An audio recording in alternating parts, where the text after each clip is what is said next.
Hello, welcome back to the Xenon Gaming series. I am here with Ricky, who is apparently Phoenix Blaze right now, but that happens. So so as our wonderful Andrew gets that set up, we have Valence versus 96 Bulls, as well as Fraudwatch versus Outlast Academy. Teams that are, well, I mean, all very good, as their scorelines, if you saw, were excellent, and I've actually had some personal interaction with some of these teams, so it'll be interesting to cast them again, especially since I haven't really touched casting in a little bit or a little bit. But Ricky or Mystrierik, how you doing, man? I'm doing great, man. I'm really hyped about at least this first match in particular. Valence versus the 96 Bulls should be an incredible game. If things didn't fall through, this would have been the Valence versus Valence Academy game, and I think some of that's still going to shine through here a little bit. 96 Bulls, of course, the Season 2 runners-up. They're a very aggressive team, and they like to get their hands in there and actually work these plays from positions that they sometimes shouldn't ever be even possibly winning. So the fact that they're this gritty of a team against a team like Valence, who's very how's a good way to put it? They're not like incredibly structured. They're very flexible. They can go back and forth between very structured play styles into these more we'll go with the punch kind of things. It's why maps like Border look so good for them. They're just able to roll with the punches and play this incredibly well. And at the same time, the 96 Bulls really like Border Bank as well. They like these aggressive style maps. So there's a chance we end up on one of these less common maps, something like a bank. And that would, I think, be something very cool to see here. Yeah, I do agree. It's always interesting to see this kind of like teams that don't really have a play style, more just something that's molded around what their opponents are weak against. Especially if they're able to adapt it on the fly, if they're not quite sure how the other team is going to play, or if they just want to switch it up to kind of really get things going dirty and just make sure their opponents don't really have time to adapt. But one thing that I found was interesting while looking at the stats is if you look at Team Valence, for the intricate for Diffrex, you have one or +1. For Lemon, you have +1. For Sekex, you have -1. Unstoppables +1. Masses -2. And then if you look at um 99 Bulls, the only person with a positive entry KD is Rez with +4. Everyone It's a else is lot. either -1 or +0, which isn't necessarily bad, as your supports typically are probably going to be a little bit negative, as they probably aren't going to be taking those duels, and if they are, then something's gone horribly wrong, right? But you have something that's kind of spread much more evenly around, and then something that is just all located in one place, which isn't usually a great sign. A lot of times that kind of translates to if this person dies, what are we gonna do? So Yeah. I'm really gonna be looking to res on 99 Bulls to kind of keep things up and be that playmaker the team needs, as well as kind of the rest of the team to take his place when he dies and make sure that he isn't just dying and then the whole round's lost. Yeah, I'm really glad you brought that up because you are right. Seeing that high number on just one player is typically pretty concerning, but there's also like the other side of it where they don't need anyone else to be doing entry because he's doing it incredibly well. Still, it's a little weak point from a team play perspective. And from what I'm hearing, we are do have the map bans ready, so we do get to see where this game is going to go. And it looks like it is going to be Chalet. Okay, so this is a map that Valence have already played this season, and I personally have seen them like scrim on. They're pretty good at this map. I don't recall seeing the 96 Bulls play on this too recently, but it is a map whose like playstyle typically fits into that. You gotta be aggressive. You've got to get the job done. So I like this pick here from both sides here, and frankly, I think this should be a pretty even matchup, just from the top down, like before we get into it, kind of perspective.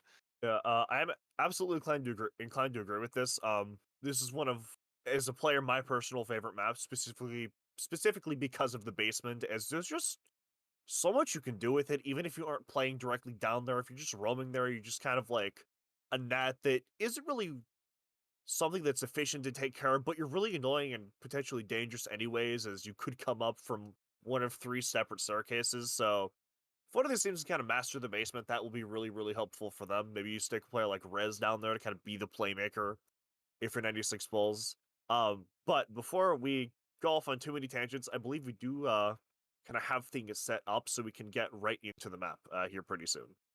Yeah, the basement on Chalet to me is a lot like that basement on Villa, where like unlike Villa, of course, there's a bomb site down there, but it's traditionally not that favorite of a bomb site just from like a win rate perspective until recently in the NAL. But being able to use it for movement, for being able to just disappear into a part of the map that's very awkward to play around when the site's not down there, having that skill mastered is definitely very powerful tool. Team Valence going to be starting on the defense here. 96 Bulls starting on the attack. We're going to get our first couple of bans in here. Flores going out the window. First operator banned. I really like that. I think this is probably Flores's best map in the entire competitive pool. Just think to how Bar Games plays on this map. It's very shield reliant. It relies on the Wamai to be able to deny that blue shield from going down, and the Thatcher ban as well, just kind of reinforcing that those Wamai discs, those Jaeger ADSs are going to be a little bit more threatening and make those pretty popular sites a little bit more defendable. I absolutely agree with that. Two very common bans for this map, but nothing really wrong with that. We're gonna get the first defense ban coming out here from 96 Bulls, which is going to be Valkyrie. I really like this ban. There's a lot of really cheeky spots you can put in the Valkyrie camps, and they're really annoying to deal with, especially if you don't want to dedicate an entire operator to just being a Q. She doesn't really have a ton of utility, so might as well just take care of that in the prep phase. Valence are going to ban Kaid, who makes a lot of hatch play really just kind of painful if you don't have a Thatcher to take care of it or a really good Maverick player. So it makes sense to just get that out in the prep phase. Don't deal with it. Yeah, some operators that did sneak through. I think the most notable one is one of those recent operators that's been added, and that's a zombie. There's a lot of really cool things you can do with a zombie on this map, and I'd be curious to see if Team Valence has put in the map prep to be ready to play an operator like a zombie on a map like Chalet. It's one I think the most decision-heavy maps for a zombie. Like if you place a bad zombie, the attackers will just use it against you. Some angle that you didn't necessarily know you needed to have until you placed it there. Not going to show up in this round one, so it's not really going to be a point to talk about here. We are starting over in that Bar Games site. all things look pretty normal, just from the top down right now. We've got the Wamai, the Jaeger, the Aruni, the Frost. The only weird piece here really is that Oryx, and it's not too weird, of course. The Oryx probably going to end up over in the kitchen side, being able to threaten at any point to jump up that Master Hatch behind the attackers if they go for a traditional clear, and that is a big if, because I do know the 96 Bulls like their niche pocket attacks. They like to do things that aren't necessarily considered to be the normal, and if they go for something like that here, maybe they can diminish that value the Oryx might get. But even if he is just allowed to exist out here, a very good operator for that space, being able to dash back and forth and survive some positions that you normally aren't able to survive. Absolutely, and as you kind of alluded to, he can kind of, like, he can jump up hatches, which is really excellent, as well as burst through walls. And another point you made was that 96 Bulls like the kind of niche pocket clears. Oryx is very good at kind of adapting to wherever you need him to be because of his massive mobility. So if there's just a really weird clear coming from an angle you didn't expect, he's probably going to be the first person over there, as he is one of the faster operators on defense with his sprint ability, and he can also just, as we said, jump up hatches. We're going to have a library clear, it looks like, coming out from 99 Bulls, with potentially someone going in from the basement as kind of a backstab to really knock the defenders off guard. A Smasher is going to exit library pretty early on, actually, with over 2 minutes remaining, so some good clear coming out from 99 Bulls thus far, but they still have a long way to go. Yeah, a minute into the round and having this much implied pressure onto the map is very good, but Valence get the first pill to Frex being able to take out Psych. The 96 Bulls, you mentioned that entry stat looked a little contested for them, and it's not going to pay in their favor for this first round.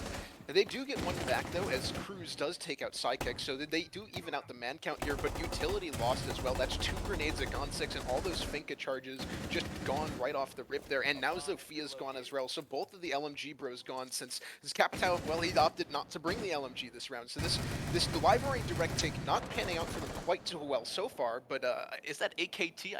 I'm going to call him Travis, because it looks like the end of his name is Travis there. He just walks into sight and grabs himself 2 kills. The Oryx, you mentioned his ability to reposition quickly, and he gets back in through bar, and things are just blowing up here. It's now a 1v1 on round number 1 with a minute 15 left. It's the Wamai versus the Capitao to make this round work for their team.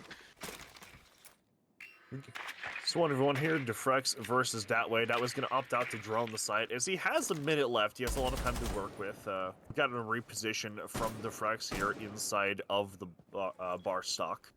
It's a really good position here. He has 2 separate angles which he can use to watch the game's window that he knows Datway is outside of. That was going to try to fire him out, but it's not really going to work. He's going to jump in the window. They're both going to trade quite a bit of damage back and forth. As we have a peak work coming out, which Defrex is going to win, picking himself up a 3K and taking the first round for Valence. Yeah, it is a very back and forth round from what looked like neither team could just get a footing there. That was a very nice play by Defrex. I believe he was in a 1v2 by the end, but it was effectively a 1v1. The players were just traded out in just a weird order there. But it was a very interesting attack there coming out from 96 Bulls too. I called out their niche attacks. Not many people just try and directly take a library in the basement, and I would say that you could see the results, but that was just a good clutch there by Defrex more than anything else. It is a good adaptability by Valence to take a setup that normally is designed to repel people attacking from the other side of the map and just kind of flip it on its head, being able to play those mezzy positions, the blue cubby positions, and just around the site to really deny those entrances from the 96 Bulls. And I think a huge shout out has to go to Unstoppable on the Oryx there. If he wasn't able to actually get in behind AKT there as he was working his way through bar, things would have been so much worse, as the Sledge can actually establish themselves in that presence, in that space, and allow the plant to go down, and that wasn't what was able to happen, so the Wamai was in a position where they could clutch there. So it's just some good mental presence to bring us into a round lead for Valence coming into this kitchen defense, and we finally get to see that operator that I was talking about. I say finally, it's been 2 rounds, but Azami makes her debut on this map, and I'm very interested to see where Unstoppable is going to be using these discs, a very common substitute for deployable shields, like you see her throwing those on the piano there. So it's kind of a deployable shield you have to break multiple times if that's what Unstoppable wants to go for, or you can really use it as a truly adaptable cover.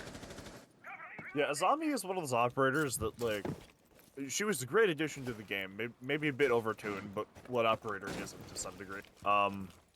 She is extremely powerful in the right hands if the person who's playing her knows what she's doing, or if the team has mapped out what they're doing with her, so no doubt she will come in handy this round. We're gonna have Psyche here trying to make an entry into Piano, but he's gonna have to face the shield that we were just talking about from the Azami if she shoots a drone, and then gets naded by Psyche actually, so it looks like they might not have been the greatest ADS presence in that window, or they burned it really quickly, so gonna get that taken care of pretty quickly here.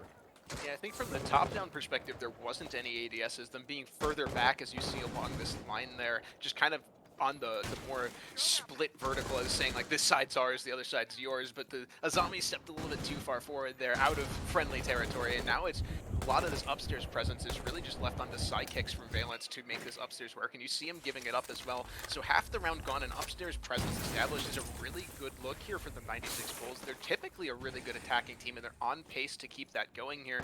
They've got as much time as you could possibly dream of as the attack to really get yourself in here, to vertical out this upstairs space, and to figure out how you want to attack this site, because although it is less common, the 96 Bulls could choose to attack this site through trophy instead of this main wall, and especially with this mirror window up in the position that it's in, if they fail to vertical the mirror out of that space, they might genuinely want to consider just attacking this trophy and so Even if you don't attack through Trophy and Solar, I do like the idea of just sending someone into Trophy, as when you're all attacking from one side, the defense can just kind of look at that side. You don't have to worry about anything else. But even if there's just one dude on Solar stairs throwing nades or pre-firing or actively trying to walk in, you have to dedicate some amount of manpower to actually watching that angle. Looks like they're going mostly for an attack onto the main wall here with about 30 seconds left, so not the greatest amount of time, but still absolutely workable, though the mirror is definitely going to be a problem. They're going to send an Osa in here to try and get the plant down, as Defrex is going to be killed by, I believe that is Cruz, so another pick going the way of 96 balls without any actual trade coming in from Valence. the trade really just coming in from the time, but with this Osa shield working its way in, they're going to be able to go for this default plant pretty safely, and the smoke drops as well, so those smoke canisters not being able to get them off this plant. Psychex finally gets one going back to the way of Valence, and the Echo drone was undealt with, so a round one on utility alone. Very well played by the Echo to be able to live that long in the round. And it's really just a clock mismanagement there from the Bulls. They had everything they could have possibly wanted in that round except time. So if they were able to go just a little bit faster, it might have worked out in their favor, but it just can't quite get it across the line right now, which puts Valence in a really good spot right now, being up 2-0. Yeah, if you're Valence, that's a good round. It's one that you probably shouldn't have won, realistically speaking, but you did just because of the clever way in which you're able to use your utility and the fact that your Echo player had the discipline to stay alive the whole round. And if I was 96 balls, I'd be a little bit worried about that being kind of a tilt around, as you lost to an Echo drone after doing just about everything perfectly up to that point. So we're gonna have to see how they take that one mentally, but you know, at this level of play, it is not uncommon to have either an IGL or just some other player to kind of reset the mental. We're going to go to basement here, which I believe we commented on it not being, like, the greatest site on the map. Usually you want to go to Master instead, but Have it on par with Master, yeah. Valence has opted to go to the basement, so they probably have something planned here. It looks like they might try and hold the big garage here, as they've reinforced the entirety of it and dedicated some of Thorn's utility to it. Yes, they are. They're going to, looks like they're going to throw the shield in here in the laundry hall and then have someone sit behind it just to try and either waste time or just keep the attackers out of that space, which, if they can, that'll make a back attack really hard. Yeah, that shield is a little weird to me. I think it's just they're trying to play off of the fact that it is a weird shield more than anything else, because there is soft floor above that shield, so if the attackers are aware of it, they could, in theory, negate the entire shield with this single sledgehammer swing. And this Thorn player as well stepped in very far back very quickly, just getting some tag damage onto the Habana, as AKT is all the way up now very quickly into the round. This Osa once again being a menace, but these tags coming in from Unstoppable are very good, but we finally get to see an opening kill come out for 96 96 Bulls, or the second one, excuse me, of this game, as Psychics is going to go down as well, and with this smoke grenade, they're just trying to push Unstoppable out of this position. If they're able to push him out and get past him here, a lot of this defense, I think, is just going to start falling apart. He ends up running through the smoke and getting it down onto Amon, and a second down onto the Yana. The nade kill from Cruz, though, as he goes down, does pick up Unstoppable, so it's not an untraded kill there, and the 96 Bulls, assuming they can pick up AKT here, will have a firm 4v3 advantage. Fairly solid start if you are Bulls, as you cleared out what was most likely meant to be the kind of centerpiece of that defense. You did it fairly quickly, as Psych is going to get another pick, meaning that they have a 4v2 lead here with a minute and 30 left. That's a lot of time to work with you for Bulls, if you want to say so. Yeah, but Smasher is going to get one pick back onto Psych, which is a lot of utility off the board. That is nades, as well as heals, which is gone. There is still Lemon on the Oryx, who's in a bit of a tricky position to get rid of, although Futile is going to get into the bomb site and start planting him. There isn't actually any utility in place to get rid of him. That way is going to get a pick on the Smasher, then Lemon is going to get picked off by the Hibana, and Bulls take their first round. Yeah, I was gonna say it's like what a better round to see out of the Bulls, but they played the last round the same way. They just didn't give up that lead to time this time. The plant, excuse me, attempted denial was just not there for Valence the same way that it was on that kitchen defense in regards to like that echo drone. So being able to get Futile into site there to start the plant and to have some really nice coverage come out from around the site to deny those players moving through was definitely a good look here for the 96 Bulls, and I think that's kind of like the momentum builder, right? You've got to take that round and you've got to go forward with it. You can't just let it sit there. That was a very clean round from 96 Bulls. Both the other rounds that they lost to Team Valence were both very winnable. So this is your chance to show that you can win those rounds, and it's going to start with the exact same setup, or at least what looks like the exact same setup right now from Team Valence on this bar site. So they've seen this once. We'll have to see if they choose to commit to that library take that did end in that 1v1 between Defrex and Datway, but they could adapt this to what they've seen from Valence, and that's what I really want to see out of these Bulls. I don't want to see them living like to their name and being a bull and bashing their horns into the wall here. If they can think of something better that works, I'd love to see them circumvent the problem rather than try and brute force their way through. As much as I think people use this idea the wrong way, if we don't know what they're doing, they probably don't either. And there always does need to be a method to the madness. You can't just do things and have them work. But if you are able to kind of master some of that unpredictability that a lot of people have trouble dealing with, then that is a huge boost to your attack. Especially against a team that's so adaptable, you're not going to want to let them adapt. You need to keep pulling things out of your pocket that they're not expecting. And so standard stuff probably isn't going to work against Valence. Yeah, standard stuff isn't going to work against Valence, but I think it's also good to note that repeating things is probably not going to work against them as well, as Defrex highlights right there, getting the opening pick for Valence onto Psych there.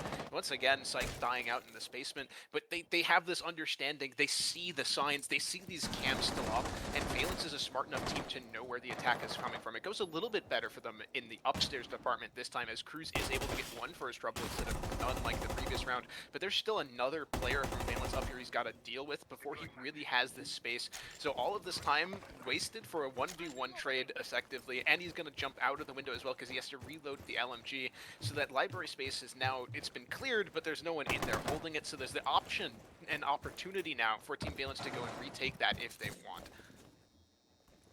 Taking space is effectively useless if you have no effective means to hold on to that space, as it's just wasting time on something that you can't actually do anything with. And they're basically completely rotating to a Master Overclear here now. And we have Unstoppable sitting in a rat corner. He's going to have an opportunity for multiple kills here. He's going to get 2 for his trouble. That's the Diffuser surrender in a spot that they can actively defend here. He's probably going to call for someone to potentially get a Nitro Cell in his position, or just come and sit in a room with him, as they're going to want to guard that as if as they can. That way is going to whiff a kill onto Psychics, and the Valence take their 3rd round. And they win bar for a 2nd time in a row.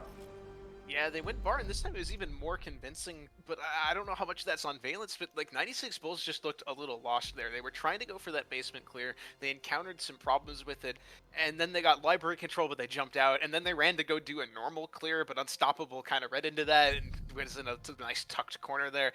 They just seemed like they couldn't get everyone on the same page with what they were trying to do at any given point in time, so there's a little bit of leeway you can give the 96 Bulls. It's like, okay, that was just a strategy problem. We didn't all quite know what was going on there.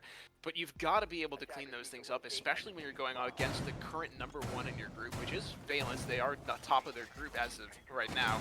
And you're going back to Kitchen now, too, so this is another site that you probably could have won. We've already seen that first 1v1 repeat. Yeah, it went the side of Valence, but they've got to flip this result now, too. This Kitchen defense that they lost entirely to the time in that Echo drone. So this is now just a time management question. It's not even a can you kill them or get into positions question. It's a can you manage your time a little bit better to be able to get the plant down and not have to worry about the Echo drone just winning the round. Something I would also like to comment on as well is that this map is typically considered to be more attacker favored. It is kind of started to mellow out a little bit in terms of attacker defense balance. But to my knowledge, most people still would consider it an attacker-sided map, but the defense is winning pretty convincingly.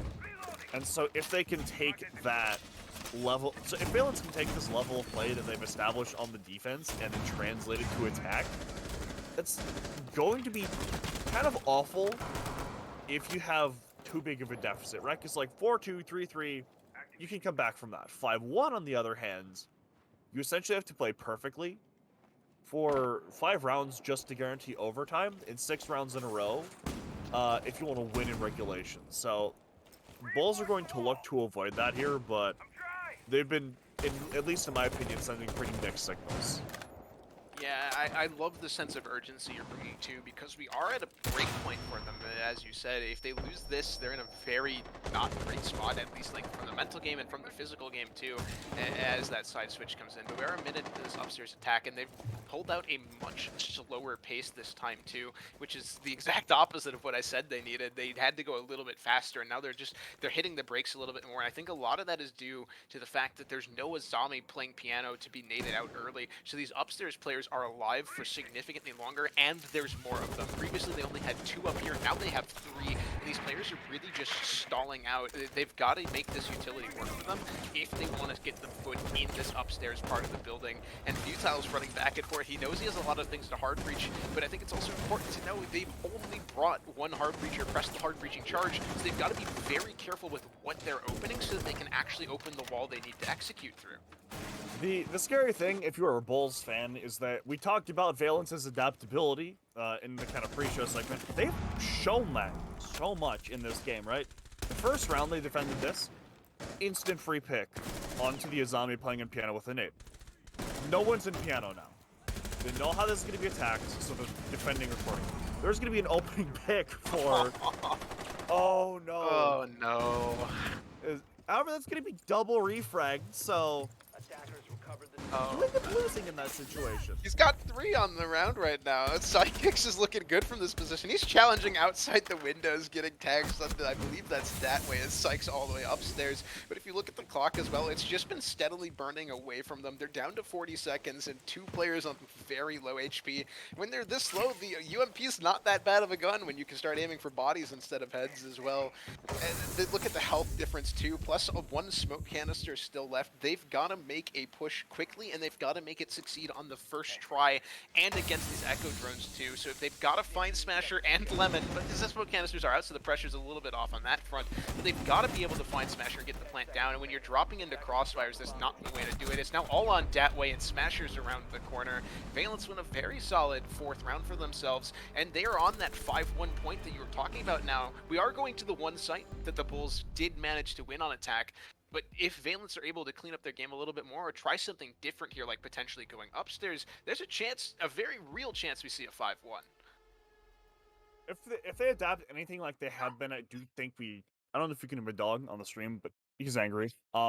It is highly possible that we do see that if Valence adapt like they have been, because like I was kind of saying in the last rounds, everything that went wrong about the defense the previous time they attempted that site, they just fixed, right? And you have the Azami getting naded off instantly.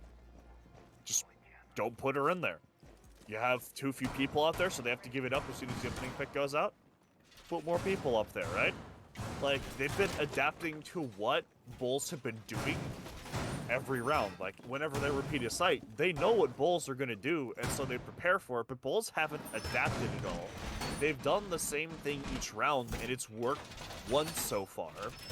And they went from it being a fairly close rounds the first time they went to Kitchen, to not being close at all. It looked like they were just lost, and like they didn't know how to play the game almost. And you know, now they're going to a site that yes, they've won, but are they going to win it again at this rate? Because, you know, even small things are being changed by the side of Bulls to make this work, and I'm not really optimistic for them at this point. Yeah, I do agree. 96 Bulls' adaptations at least haven't been obvious from our perspective, and I'd love to see some more from them, but they've got to win this round, and like all of their mental energy right now has to be focused on this round, because they need to get that 4-2 to make at least overtime look feasible on the cards here for themselves. They are bringing out that Osa again. They did bring it out last time that they attacked the site, and it got caught going into Big Garage there by some incredible play by Unstoppable. And if you see like these pathing here too from 96 Bulls, they are finally changing something like pretty obviously for how they've been attacking these last couple of rounds. We see some main lobby control come out pretty quickly, maybe a little bit rashly, but they're going at their own speed, right? This is the 96 Bulls speed that we expect. You expect them to just kind of vault into lobby here, and they've got Futile and Psych here, so they've got this extra angle of pressure coming out that they didn't necessarily have in the previous time they were attacking it, right? They were almost entirely focused around that Big Garage and trench door. It did work for them, but I think 96 Bulls have finally realized that Team Valence is adapting to their attacks, so they're changing things up and they're playing around it, and they're kind of circumventing the changes by making changes themselves, and that's a very good change. I talked about the verticality last time, and AKT puts it on display there, being able to pick off Unstoppable before he's able to get 2.5 players like he was previously. Excellent play from them. However, there is a Thorn Gadget that goes off and it claims the life of that way, which is one of the worst people to lose, I'd argue, if you are Bulls, as that was probably utility that they wanted to help with the execute, which is gone now. And it also is effectively a trade, putting them in an even man count, so poor positioning, or poor kind of circumstances for them. However, Cruz is going to get a pick on Lemon, so that is a pick that goes back their way. However, Defrex is going to refrag it before getting downed himself, so we have a 3v2 here for Bulls, so not a horrible position, but still throwable until Futile gets a kill onto Smasher, so it's just Psychics left in a 1v3 here, although actually the point does start going down from Travis, so still absolutely winnable for them, as Psychics does have a good way to get to the diffuser before it is planted, which it is going to be. He's going to rotate into the big or snowmobile garage here, and just hoping you get a cheeky pick, hoping you get something. Hope that Bulls can slip up somewhere, although they're going to play this fairly safe, they're going to play this fairly well, and then Cruz is going to hold the angle and get the pick on the Sidekicks, and Bulls take their second round. Yeah, that's one of the hardest retakes to perform, even in the best of times, and I'd argue being in a 1v3 is not the best of times there. There's some good revival there from 96 Bulls too. They were finally making those changes that we talked about them needing, and it was on the one site they won too. Just being able to clear out that shield that they really struggled with previously a lot easier with just a single sledgehammer swing. Just doing things like that is really what they needed to get themselves back into the game. A 4-2 split from the attacking side is not ideal. You'd really expect to see 3-3 or 4-2 in your favor, but it's workable, and I think that's the most important thing right now, right? That you're telling yourself, yeah, we can win from this position, or at least we can get to an overtime where we can win from there. We're going to start in bar. It's been an undefeated site so far here, and we see a major change coming out from the operators as well, as Mira comes out on bar. I personally am not a big fan of it, but I could be proven wrong here. Maybe the 96 Bulls have something like in mind that they are using this Mira for, as you can see one of them going down on Library, effectively countering their own attack there, which is definitely something interesting to see, and it's not a position that you get to see played out every day. Certainly is not.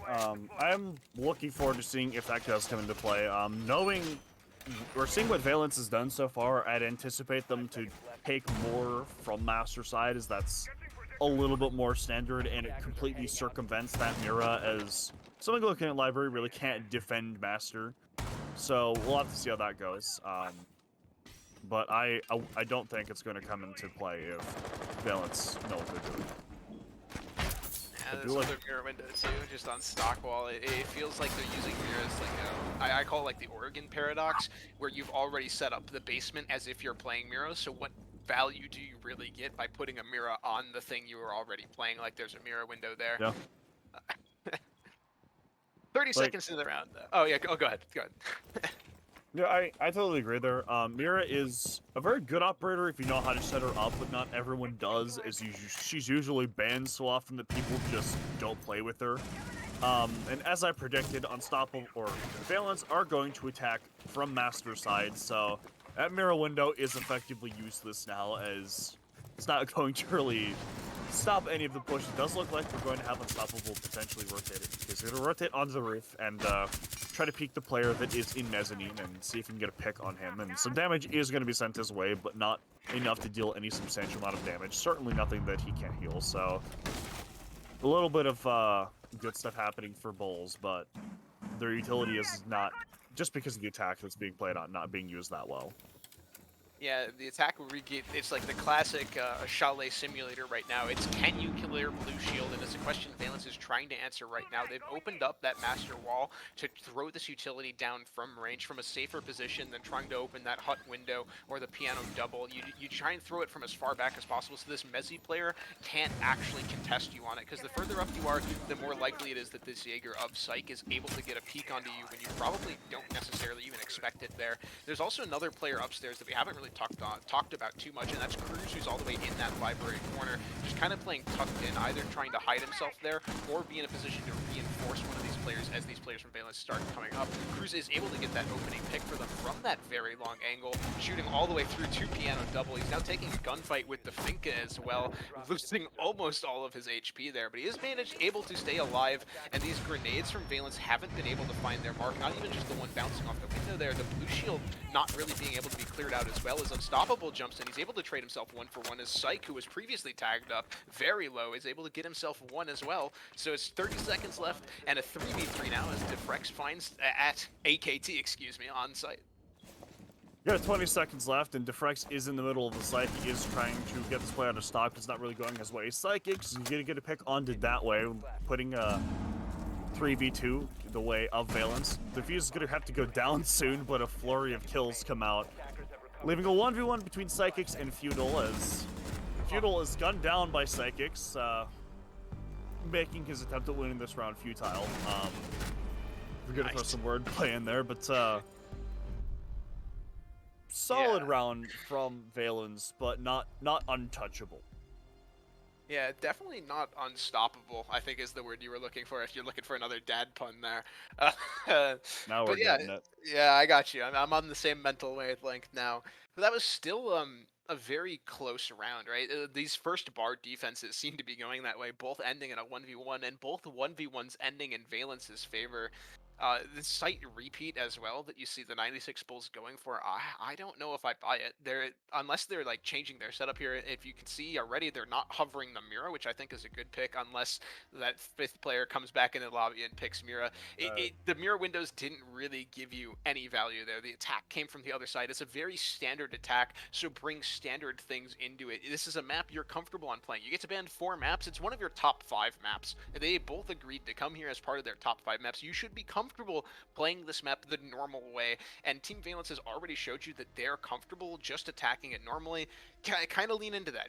Bring extra things to defend against what you'd consider to be like a standard attack. Absolutely. So Feudal is the player that is out of the lobby at the moment, and he was the player that was playing Mira, so I hope they don't bring the Mira, because it just didn't work.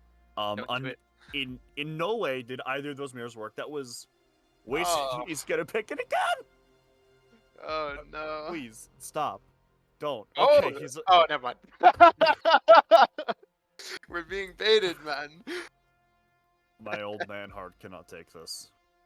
So, gonna see if all of the players are ready. He's gonna switch off Fit, as they cannot seem to figure out which operators they actually want to play. So, IGL having a bit of fun there.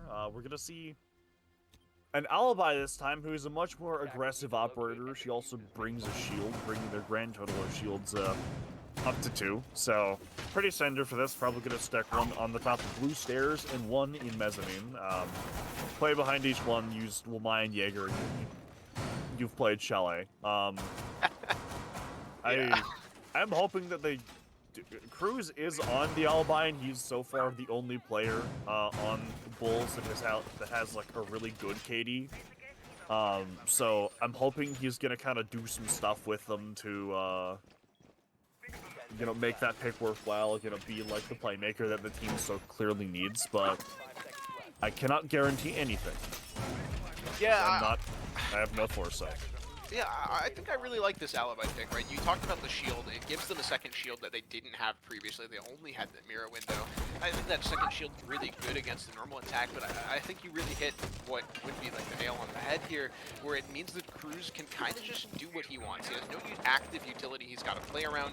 His position's a lot less concrete. He is going to tuck himself into his corner, which could enable someone like Futile, as you see in the top left there, to sneak out into Piano, but they're enabling one of these players to kind of go play freelance a little bit. They're able to do what they want and be able to aggress Team Valence earlier on, because when you give Team Valence the space, they have shown that they're very, very comfortable taking it and going strides further with it. So I like the idea of freeing somebody up and going for it, but they've ended up falling back as well, just taking one drone with themselves and going all the way down what looks like into the basement there. So a little bit of value gained in the overall grand scheme of things, not too much so far. Think about alibis. I mean, like you said, she has no active utility as Unstoppable gets a pick on Psych, so opening pick goes the way of Valence. Unlike, I believe that's not what happened last time. So really good stuff from it was with no, it was not an opening pick for Valence last time. Really good stuff from them. So there's gonna be one more position that the defense is not able to actively hold with a person. So things are getting a little bit trickier, but there's still a lot of room to win this round. But it does look like Valence are pretty much set up where they want to be to start getting rid of these shields. So, actually they do get rid of one, and then they get a pick off of it as Cruz gets killed, and then Defrex is killed, but still an advantage maintained for Valence. Yeah, I think very importantly as well, it means that Datway is not able to contest this upstairs past the blue stairs point, so you see him choosing to give it up there, which is a very good decision, as he was just waiting to die from either that last nade from Unstoppable for just the sheer number of people that were going to run at him. So now in this last minute where the upstairs players, these attackers, can really set themselves up however they want for the execute here. They have so many options right now that they need to sift through. This is where like IGLing on this map kind of becomes a bit of a chore. You've got to figure out what the best course of action is here, because if you pick the wrong one, players like Datway, who are hiding out here in Mub Room, can actually get value from a position that typically doesn't necessarily get any. He does get droned out though, so this position should be known here from the side of Team Valence, so we'll have to see how they properly plan around his positioning here as we get into the final 30 seconds for an execute. Yana Clone coming down just to confirm that position as Unstoppable starts working his way up this side hallway here from the main lobby. The last two players as well in stock. Datway loses the initial gunfight to Unstoppable. He just continues charging into site, taking gunfights with players on either side of the doors. Lemon chimes in and gets himself one. Last player sneaks out into the site just a little bit here, but he steps out on the wall, and Unstoppable gets 3, I think, with 1 mag of the LMG. Nerf, please. That's a very solid round going for the side of Valence. Even better from them than the bar attack they just won, and I believe they are now sitting on match point, and 96 Bulls have the world in front of them if they want to make this game work. So I talked about it earlier, but referring to 5-2-5-1 happen. Oh, he has 6-2 in favor of Valence. Just to guarantee overtime, not even a victory, just to guarantee overtime, Bulls have to play perfectly for 4 rounds in a row. Like, they can't make a single mistake. They lose an opening pick, or they misuse one piece of utility. That could be the thing that loses them this game, with a pretty crazy round differential. Right, like, that would be, like, if Valence win this round, that'll put them at +5, which, if under some circumstances, Valence and Bulls have the same amount of points, not only will Valence have the tiebreaker if they win here, but they'll have a +5 round differential that will be factored in there as well. So, if you're Bulls, this is put up or shut up time. Like, this is when you have to be, like, this is when you have to show us what you're made of, because if you don't, there's not much I can do for you. Yeah, I was gonna say something about having to prove their mettle of man, but I think in this case they need to prove their mettle of bull or just some other strong animal, an oxen even. They've got to show some sign of life here, and they picked a site that on this current map play has a 0% win rate, and that's from the team that's winning 6-2.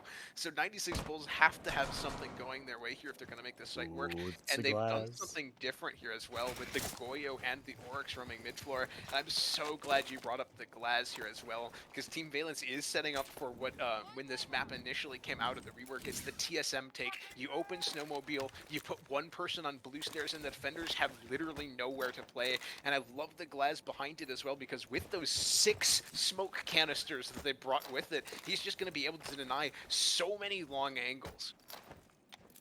Thermite's trying to trick the wall as if there was a bandit on it, but there is no bandit on it, nor is there any Kaid. They're also going to give Glaz an Osa shield, so he has not only smokes to play behind, but if you figure out where he is and try to pre-fire him, he just has utility in front of him. And I also really like this take because the roam isn't really something that Valence have to consider anymore, because this take doesn't require them to take upstairs. It doesn't matter. We're gonna have Psych trying to get a cheeky pick from upstairs, but it's actually gonna have the opposite effect as Defrect is watching it. Smasher gets a Clemmer kill as well, though Fusel does get a pick on Psychic, so the Glaz is down, but another player killed outside of the building. 4v2 is all that is stopping Valence from winning this game right now. Travis and That Way have to play this more than perfectly. They have to play this to perfection. I'm glad you said more than perfectly too, because that right there was the last smoke canister with over a minute left in the round. And so these players on 96 Bulls have to find some insane value. And they've got to find ways to make any preset utility work for them, but that Goyo canister on main stairs is not in a position to help, and as Unstoppable drops AKT as well, it's just on Datway, and he gets shot in the back. No one's watching that. There's no one around to watch that. They're all dead, and Valence wins a very convincing 7-2 here on Chalet. A lot of questions to be asked, but one thing stands for sure: Valence deserved their spot as the top of the leaderboards here, in the top of their group, and they definitely deserve their right here as just being the all-around good team, and this A team, excuse me, that people should be looking at as potentially seeing them in the finals. They really did decide to grab the bull by the horns there and just make it do whatever they really wanted. So Mhm. just kudos to them. That was exceptional play. And as we talked about quite a bit, because there weren't many rounds and it was just so prevalent, they were just so good at adapting. Anything that Bulls tried to pull out, they just say, nah, nah, nah, nah, nah, nah, nah. Stop it. Yeah. This is our turf. Yeah, I also think that's one of the hardest things to be good at in a game like Rainbow Six, is just being able to read your opponents, not even on the rounds you lost. They were adapting on rounds that they had won. They had won the round, they were like, okay, we only live with 3 people. Can we get that up to 4? And they did. They were consistently improving just how they were taking based on what they were seeing. And that's a level of flexibility I think a lot of people can learn from. It was very impressive to see them do it as well as they did as well. Just it was flawlessly executed on their part to be able to look that good while doing it. Oh, absolutely. There wasn't really.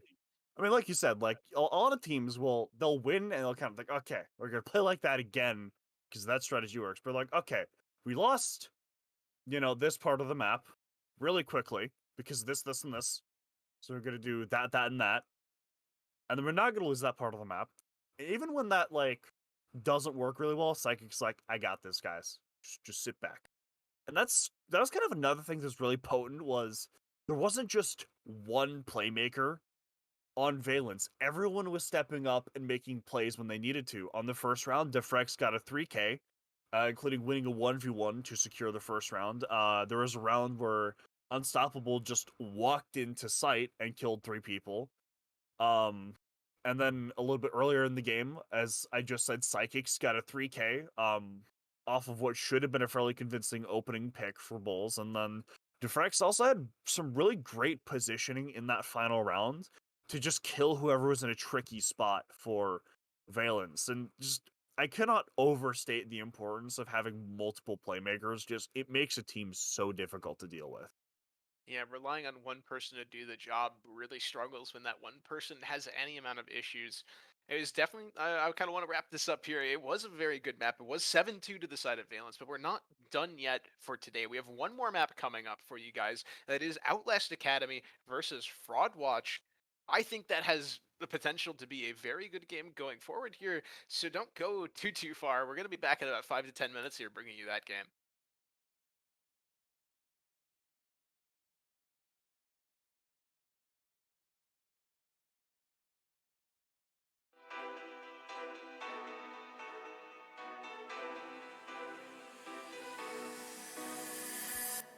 Come close, I wanna let you in on something.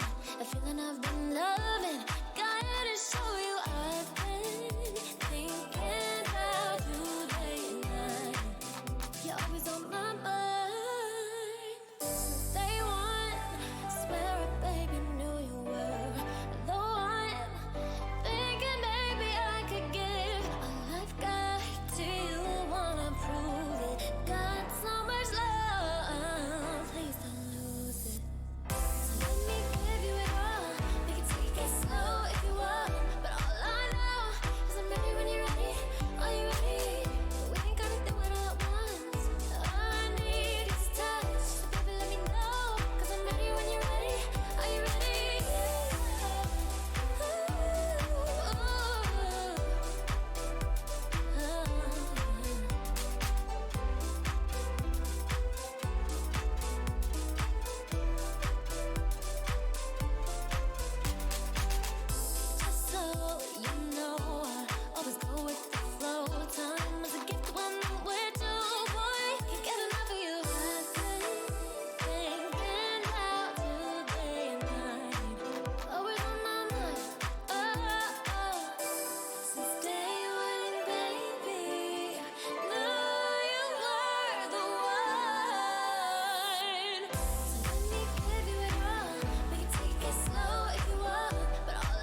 The silence fades into the night.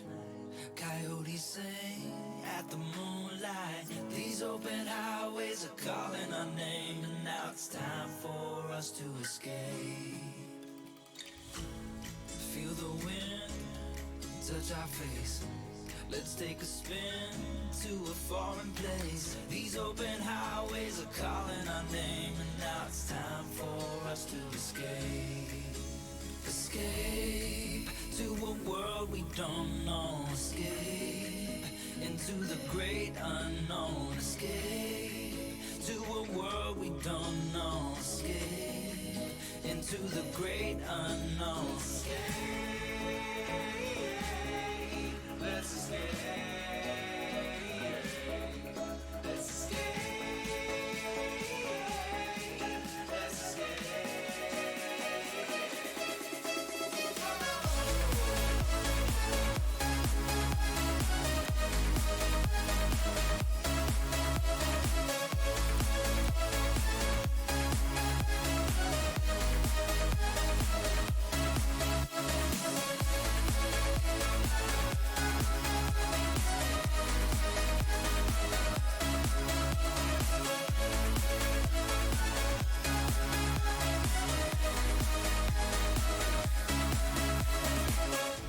I'll hold you close through the night.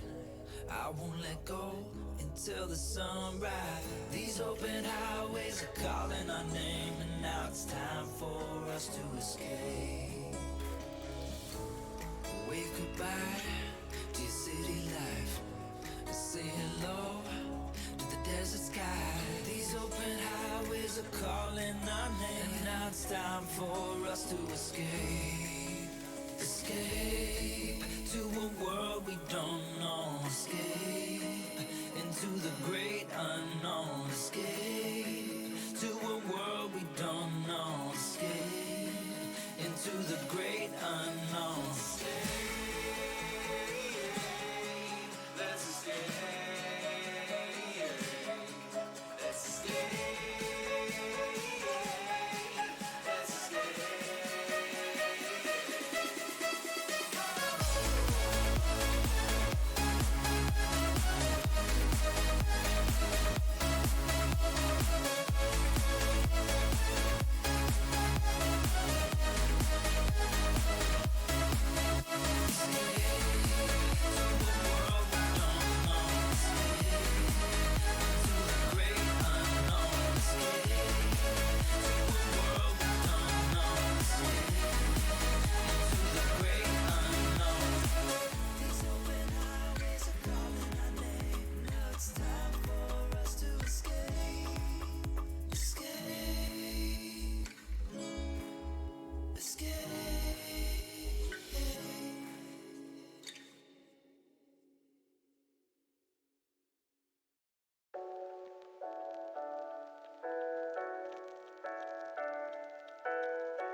Ladies and gentlemen, welcome back to the Xenon Gaming Season 3.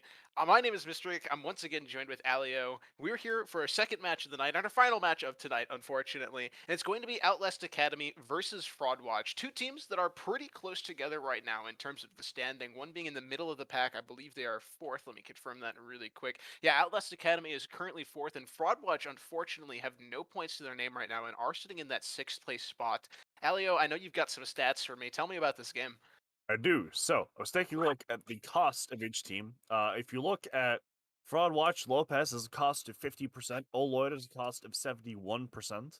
Borussia has 64. Sturdy has 50, and ISO has 57. And then if we go to Outlast Academy, Sputsik has 75. Then Angel has 60. Hidoi has 65. Then Tomato and Nightmare both have 60.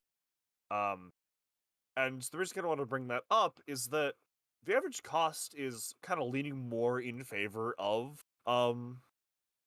Outlast, which stands for Kill, Objective, Survive, Trade. Which, unfortunately, I am a little bit stupid, so I'm not always 100% sure what that means. My analyst days are far behind me. But I do know that higher numbers do tend to be better, and just having statistically better players, so like leaning more towards one team, kind of gives you a hint at where things are going to go. Especially given that it takes more into account than just killing and getting traded. It does, in my opinion, give a pretty good indicator of which team this may go in the direction of. Yeah, you're bringing stats for the masses here. Why speak in high-level words? It number go up, it good. Yeah, good cost, Exactly. of course, it's pretty much just a representation of the number of rounds you don't meaningless die in, right? So how many times are you playing the game and contributing in some fashion? And that big of a difference, of course, between Outlast and Fraudwatch is a little bit concerning going into this. I do believe we have the map bans ready, so we will get to see what map we're going to here just in a second. Yeah, it looks like we are going to Chalet again, so we get to Never see a seen that one repeat. before. I kind of like casting repeats personally. It lets us kind of look a little bit more into the differences just between the two games themselves. It's curious to see that we get to see this much Chalet. Normally it shows up like a decent amount, but this much seems to be quite a lot. But I'm always a fan of Chalet, man. I love to see this map. Oh, absolutely. Chalet is a great time. If you haven't played Chalet, you should. Although I'd be kind of surprised. And are you okay? That's Am my I question. okay? If you haven't played it, are you okay? If you haven't played Chalet, because Ooh, it's in the nice game. rhyme. Nice rhyme, man. That was good. But yeah, it is going to be Chalet again. Of course, the first thing we can talk about for a little bit before we get the game ready to go here is those operator bans. We saw some pretty standard bans come out last time. I think most notably was Mira was not banned, Azami was not banned, and of Yes. course that Mira pick ended up hurting the 96 Bulls more than it ended up helping them. Do you expect to see any difference in bans coming out here for this game? Well, Not really. I mean, just Fair. those bands are the standard bands for a reason. You could see like a Valkyrie swapped out for the Mira. Maybe the Cade is swapped out for the Mira. Maybe one of them is swapped out for the Azami. But like those, a lot of the kind of better teams that are looking to like really win these leagues aren't going to show their full hand initially. They're kind of go with the status quo until things matter. Then they're gonna like pull the pot of greed out of their back pocket and say, "Haha, I've got you cornered." Right. You've never So played I'm Yu-Gi-Oh, have you? not in a few years, but that's besides the point. I watched the TV show once. That's Um. okay. Sorry. So so I'm not anticipating. Basically, the point I'm trying to make this, I'm not anticipating too much being different. Maybe an operator being different. Yeah. Maybe we'll see Sense Band if one of these teams is known for being goaded with the sauce with a Sense on their team, but probably not. Yeah, that's reasonable. I do believe we're about ready to get into games, so all of these theories can become reality. We'll see if you're right. I kind of think you will be. A lot of these bans were pretty standard in the previous game. Outlast Academy starting on the attack here, Fraud Watch starting on defense. Something I was able to check and confirm this game, Outlast Academy did choose to start attack, which I think is pretty standard overall. You mentioned it last game. This is traditionally a pretty attacker-sided map, and to see it go that defender-sided was definitely a bit of an oddity here. And Outlast Academy, of course, being a well-known organization coming in to the Xenon Gaming series, gonna be more comfortable on this map than maybe some other teams are. First ban coming through from Fraudwatch, it's Thatcher.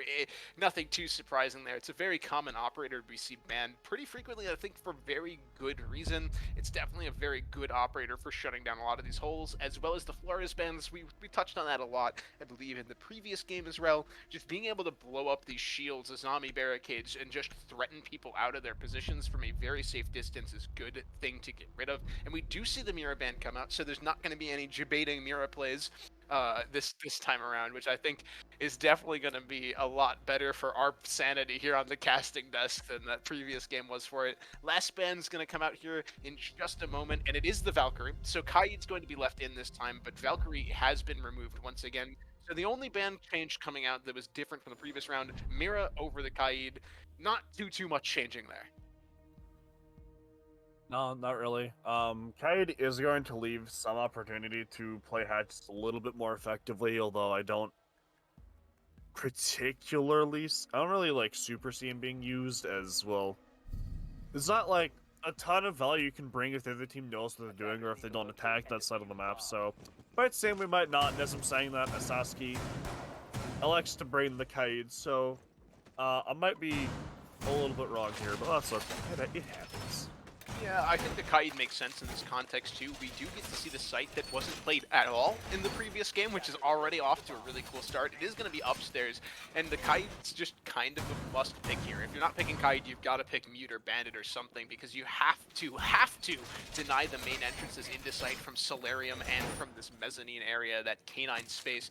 If you're not denying that, it's just very, very simplistic for the attack to just walk through there. And I'm very curious to see how this round plays out as well, because this is traditionally a third rotation site at best. I believe in the NAL in the last stage, I have to go double check this, it had a 0% win rate across all of the games played on it, so it's definitely not the best site to go to, but maybe it's just the one that Fraudwatch is the most comfortable on with starting, at least right now as well. It kind of gets you to going on this map in a very consistent manner, and especially if you're like a newer team. I've never really heard of or most of these Fraudwatch players before. If you're a newer team, sticking to what ranked does is maybe a little bit better for them. Essentially, I do like the Nook pick coming out from Hidoi, as that could kind of, Nook is very hard to deal with if you don't know that she's there, and if you don't know where she is especially.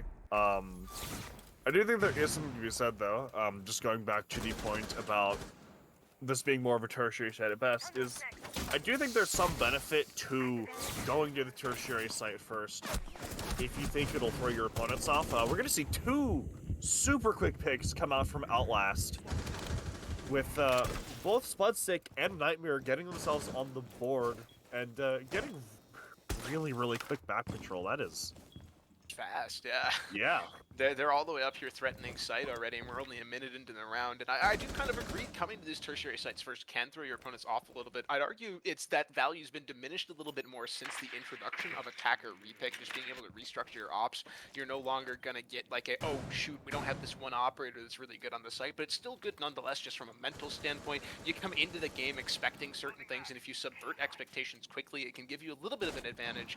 Speaking of advantages, Outlast Academy have themselves a major one right now with that 2-pick advantage, but it's also just a utility advantage as well. They have 3 frag grenades as well as all of that Zoof utility still in pocket here, and some of those nades coming out as well just to clear out these Kaid Claw that was denying the wall, and a nade kill coming out from Spunzek as well onto that very default half-wall position there. So it's even worse now for Frogwatch than it was just a moment ago. It's not entirely unanswered though, as Isaki is the Kaid is able to get at least one back for his team before Hadoy trades it out.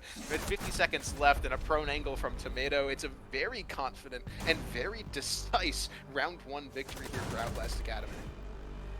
If you're Outlast, this is how you want your opponents to look, is or this is how you want to look if you're Outlast, is you're part of a fairly big org. You're part of an org that has sported a Challenger League team for a decent few seasons, so you don't want to be letting that org down. Excellent entry play from Outlast, though. It's amazing. The Asaski on the Kai did do a decent bit of did do a pretty decent job, like wasting some time downstairs, but it was mitigated as he got a kill and then was immediately traded, leaving the smoke in a 1v4. So there were some solid like moments from Frogwatch, but overall Outlast was just 10 times better.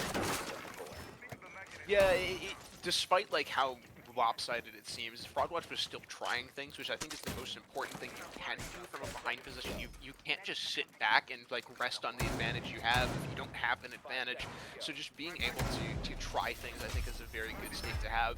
But I want to talk about Outlast a little bit more, because yeah, they were aggressive and they got that map control quick. But if you saw through those outlines there, it wasn't unsupported. Their entire team agreed, yeah, we're gonna take this now, and they were all backing up. I believe it was Nightmare last round on the entry there, and they said, yes, this is the play, we are all going to commit to it. And that's the kind of team play that you don't often get from some of these newer teams, and it's what makes a team who is playing R6 kind of shine, just from a team play perspective, of being able to use your utility together.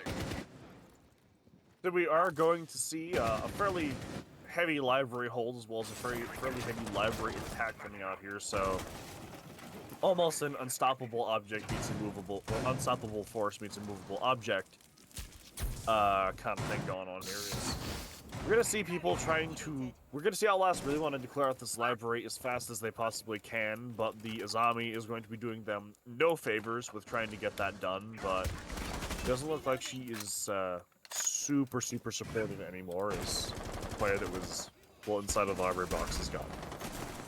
Yeah, I really love these operators Outlast is bringing here, as well as Isak, I can't pronounce that, as the Jaeger gets the opening kill here for Frogwatch. Just the Sens plus the Capitao, two ops that don't really see a whole lot of love, and with them trying to just jump directly into site, they've read that there's a heavy upstairs hold, and that means that if you deny the library walk-ups, you're able to do things like just vault into site here, and especially with that Sens wall coming out, really stopping them from being able to deny the plant, as Angel gets one as well for his troubles as he gets off the plant, and that's just the round over. They got enough upstairs pressure that they were able to go for that. They never even fully cleared out library there. They just kind of played around the windows, and that's all you have to do if the only sight denial you have from that space is coming from the hatch, and that player in the frost dropped pretty early on, and that gave them the green light for the Sens to do Sens things. They throw down the wall, and all of those angles cut off. It was very good on the Sens as well to tuck in behind Angel so that they had a gun up standing on top of the plant here, which is not something a lot of people expect all the time. Yeah, the way that Sense was played that round absolutely does make complete and total sense. We're going to see a bar defense again, with a few adaptations coming out here, or yeah, we're not going to see the Rooney, we're going to see, I believe it's Smoke instead, so they're hoping that if Angel just decides to throw himself inside of the game's window again, they can smoke that off, but I have a sneaking suspicion that Outlast probably aren't going to do that again. That seems like a good suspicion, yeah. Because So something that I've advocated for a lot of teams doing, and it seems like this is something that Outlast likes doing as well, is just having like strategies that aren't like mainstays, but like let's just throw this in.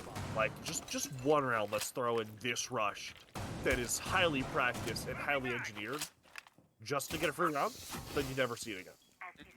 We're probably gonna see like a standard attack or whatever standard attack from Outlast looks like this next time, because that previous round was just a spur of the moment run, right? They're going to now adapt and not do that again, which means that these adaptations from Fraud Watch are useless, but they're not going to have the same effect as if Outlast tried to go for the same thing.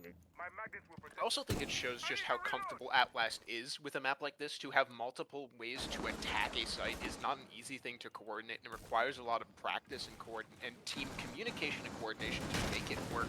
So being comfortable attacking it from this master site, as well as that really cool Sens attack that we got to see, is something you love to see a team show confidence in as well. Something I did want to talk about was, if you look at the setup from the side of Fraudwatch, they're bringing the same operators here, and they've got counters to Sens on their pocket. If you don't know, you can impact the Sens wall and it breaks it. Like, the disruptors are damaged by explosives, so the fact that they weren't even trying to do stuff like that, they were just trying to blind walk through them, is a little bit weird to me. Maybe they're just not aware of that interaction. Sorry, but getting back into the round now, we're about a minute in as well, and Outlast Academy doing a very, very standard clear of this space.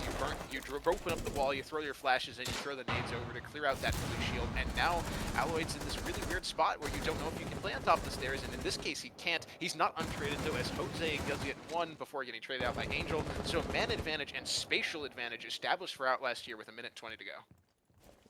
See, this is one of the things I really like about Outlast, is that they don't let anything happen for free. There is always attacks on your life. We are going to see a flank come in, but they probably saw it on a flank drone, so Hidoi is just going to get that pick onto Isaski. So now we have a 4v2 coming out here for Outlast. They're going to get vertical play going, and Spot 6 is going to take advantage to kill Lopez, putting Brucey in a 1v4. He's going to look up at the library hatch, hoping that someone's just going to fall into it, but it doesn't look like that's the plan. As they've Yana cloned him out, they know exactly where he is. The player's going to drop in the bar. He's going to hit a beautiful shot on Hidoi, but he's outside of the site now, which is pretty much completely controlled by Outlast. Is Angel's going to start planning the diffuser? Is Bruce has to make a move now? He's going to go in through games and try to take a gunfight with Angel, which is going to be successful. He is going to get the pick, but he's going to be immediately killed by Sputsik from inside of the bar. So a third beautiful round in a row for Outlast. Yeah, slightly less beautiful this case than it was previously, but it's still a round win, and it's still a very convincing round win. Like, they had enough manpower there. They had the resources to make that work. I wonder if they're just kind of getting comfortable with themselves now. I've seen Outlast Academy do this in the past, where they get significant leads and they start losing rounds just from getting a little bit too far ahead of themselves. It's very good play as well from Fraudwatch to be able to capitalize on that and pick up some of those kills to make it a close round. You've got to take whatever the other team is willing to give you. A lot of just esports in general is finding mistakes in what the other team is doing and punishing them as hard as you can for it. So maybe Brucey there sees some people in weird positions with their back turned. They're going for these weird like hatch drop plants that aren't necessarily the most normal thing in the world, and just trying to find bits and pieces to punish them there. It's a good heads up from Fraudwatch. That being said, they do have to start winning rounds now. We're at that break point that you talked about previously, where if they lose this round, they're down 4-0, and they've pretty much got to win 6 rounds in a row if they even want a chance of seeing overtime. It's not quite that bad for them because they're not on the 5, but you've got to win at some point on your defense, and having been 3 rounds in, you should have already played your first favorite site and your second favorite site probably once or twice now, and they're going to basements. They are going to see a third site come out from them. I kind of like the adaptation. You've got to try something different. What you've been doing so far isn't working. Is this the right call? I don't know. They're not going to kitchen as well, which is typically, I think, on this map, the site you go to when you want to change how the pace of the game feels, just because of how awkward it is to attack. It's awkward to defend as well, don't get me wrong on that part, but it's so awkward to attack that you can really interrupt a lot of the momentum the attackers are building up just by picking a weird site. You absolutely can, although, as you kind of said earlier, you can mitigate a little bit of that with the decker repick now, but it is... If you expect a certain site and you're kind of eye-gelling how to take that site, and then halfway through the prep phase, they're like, oh, it's bar instead of kitchen. Well, now we have to engineer a bar attack in whatever amount of time, and they do probably have pre-programmed stuff that they're going through. So the IGL for Outlast is Angel, and someone that I've seen work with directly, and he is a big fan of a very fast, loose, and aggressive playstyle. Like, if you give him ground, he's going to take it, and he's going to use it in some way to hurt your defense. He's like, you cannot give up any space with this man around. He is going to punish you no matter what. That's kind of what we're seeing here. Anything that Fraudwatch isn't actively contesting, there's usually someone there, and it's been really hurting them. Yeah, he also seems to have like a lot of these really cool ideas coming through this as well. Like, how often do you see the snowmobile wall get opened and then a pivot to the what's kind of been like the normal comp side to attack from that mid garage space in under a minute? It's under a minute, one grenade used, and they've already got the snowmobile wall open and contesting the other side as well, with Smudsack and Nightmare going in here as well. This player's dropping the hatch. Oloy does get one first trouble, but Smudsack able to go further up before getting traded out, and we finally have a man advantage here for Fraudwatch. But Angel, that IGL that you were talking about, is able to get at least one back, so it's not all done yet, and he gets another, so he's in a 1v1 situation here. If he can find this shot, that'd be an incredible clutch from the captain. He doesn't quite get the gun reloaded in time, though, so the sight change-up does manage to work. Fraudwatch get themselves on the board in a very, very needed round now. So they've got at least one to their name, but they need two here before I'll start giving them success and breathing life back into this game for them here. But that's a very good way to start, right? You go to an off-site, you see some funky stuff, they're going for this very fast rush kind of play, and you're able to counter it. That's always a good way to start, is just countering what the opponent's doing. So it's good life breathed back a little bit here by Fraudwatch, but they've got to continue that going. We're going back upstairs, and this was a site that Fraudwatch frankly did not do well at all on, so they've got to change how they're playing this site up pretty significantly to see success. They're able to counter the fast aggressive play like they were last round. There should be like relatively fine here, although I would argue that that last round was just, I mean, as you said before, Outlast can get enough themselves sometimes, and I think that's more what that round was. Just, hey, these guys suck, we've just run into the building and killed them all, which didn't happen, and now a big thing for Outlast is going to be, can they adapt beyond this point? Can they make sure that they don't play stupid again? Yeah, don't be stupid does seem to be the name of the game. Pretty much in all comp games as well. You get ahead of yourself when you're starting to feel it, which is like, it's a fine state to be in, right? When you're having a good game, you feel like you can go do more. But it's a lot of discipline, I think, is the best word for it. You've got to be able to just mentally bring yourself back in and keep yourself with your team, with the pace of the game, and play every round like you're going to lose the game if you lose it.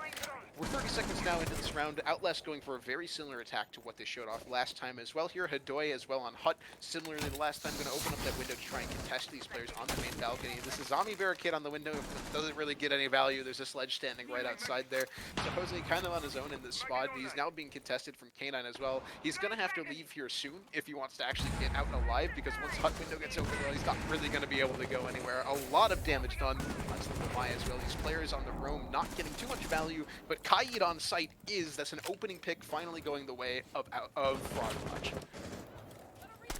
Good stuff from Misaki, able to take out one of the most powerful operators that currently exists in the game as the opening pick, no less. And then Jose is able to get out as well, as Kano players no longer able to catch his rotate.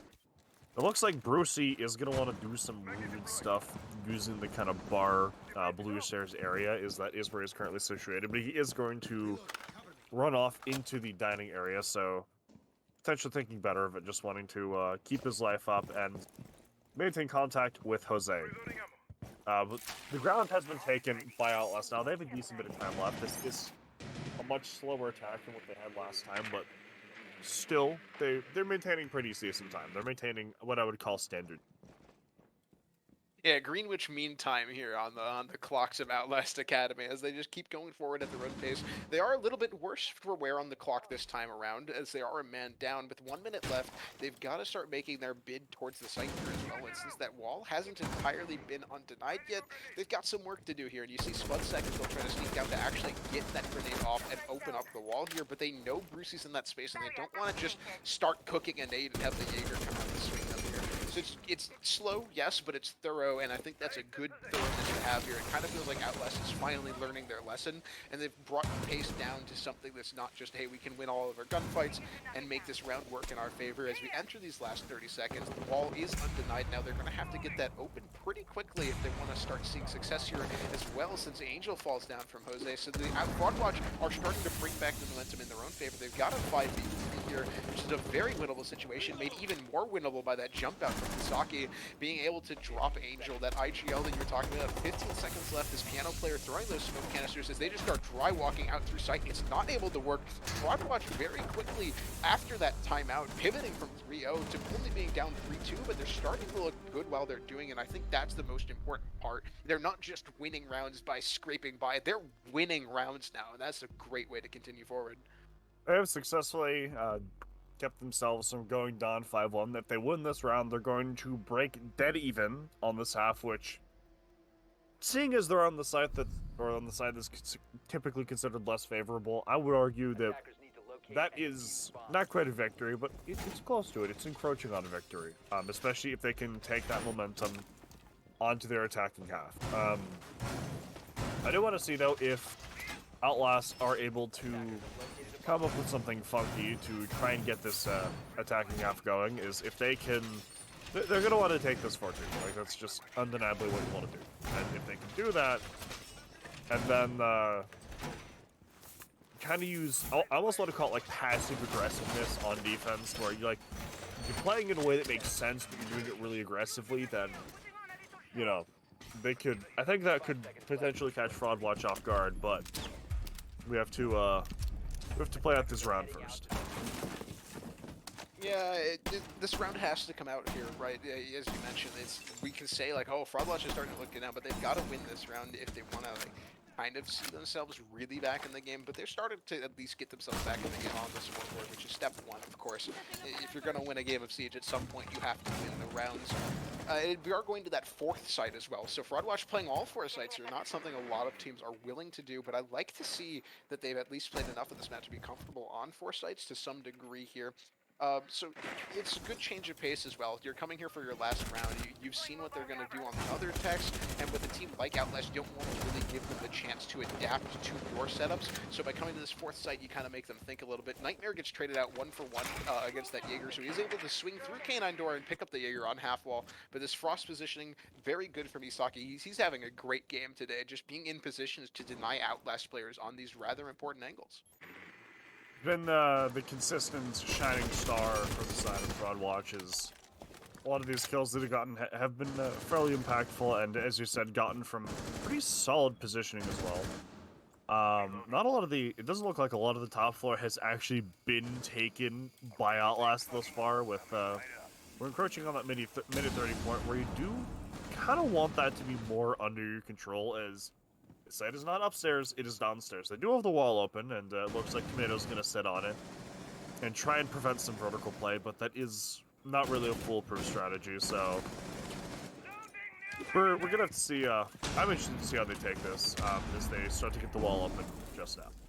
Yeah, it's weird that Outlast doesn't have upstairs control when they're trying to just get the site here. The clock is ticking against them, but it kind of feels like they're, what's the saying? You put the cart before the horse. They're trying to just go onto site without this upstairs being fully cleared. Granted, there is only one op, really, of plant denial, being the smoke on the side of Fraudwatch, so maybe they're able to read into that and kind of get away with murder here. But the fracturing bouncing off the Thermite's arm really just forces him into sight more than anything else, and that smoke canister lands perfectly. The Thermite has to get off the plant and run deeper into sight, so the box now drops in the middle of nowhere as Brucey swings out as well, loses the gunfight to the Zofia LMG. Zofia dropped to 1 HP, but Lopez grabs another one down onto the site, so we're into the 2v2, and with one player very low, Spunsack is able to retrieve the diffuser, but his head gets cut off by Jose. The angle's not working out in his favor. Tomato gets one. We're back into a 1v1 again. This day of 1v1s continues. Both players will die to a single bullet from the other, and Outlast is not good enough to land the shot first. Fraudwatch end the half 3-3 in a very tense fashion. What am I watching, bro? I don't know, but I love it. Oh, man. So it looks like Outlast have it in the bag, and then it looks like Fraudwatch have it in the bag, and then Outlast have it, and then Fraudwatch wins it. It's a little something. We're gonna see an instant glass lock, so that can only mean good things. Just historically, it can only mean good things. I'm excited. Yeah, what a chaotic round. I love rounds that play out like that, where you can't really tell who's winning it to the end. You can't really like craft a narrative till you see it. And we are seeing this tertiary kind of site as well play coming out from Outlast here at the start. They're choosing to go upstairs as well for their first site. So I'm curious to see how they're going to play it different to how Fraudwatch was. I think the most obvious thing right now is just if you look at the operators, there's no Azami, and Fraudwatch was very heavily relying on that Azami to kind of create space for them in library and be that nuisance on entry, and that's just not an option that Outlast have because they're simply not bringing it here. So it'll be curious to see how they want to contest this library space as they are setting up to do it. It looks like they're going to do like a little bit of a hybrid. You have the Jaeger below, the Womai up top there on mezzanine, and just trying to hold this area for as long as they can reasonably. And against all of this utility as well, the Jaeger Womai definitely going to be a little bit superior, I think, than the Azami, and just being able to deny these throwables for longer. Well, I does have the 1.5 in addition to having some like excellent utility for stopping frag grenades. Is it stops it from getting to you, or is the Azami barriers are usually just broken, or you get naded off of them, as we saw with I believe it was Unstoppable in the last map.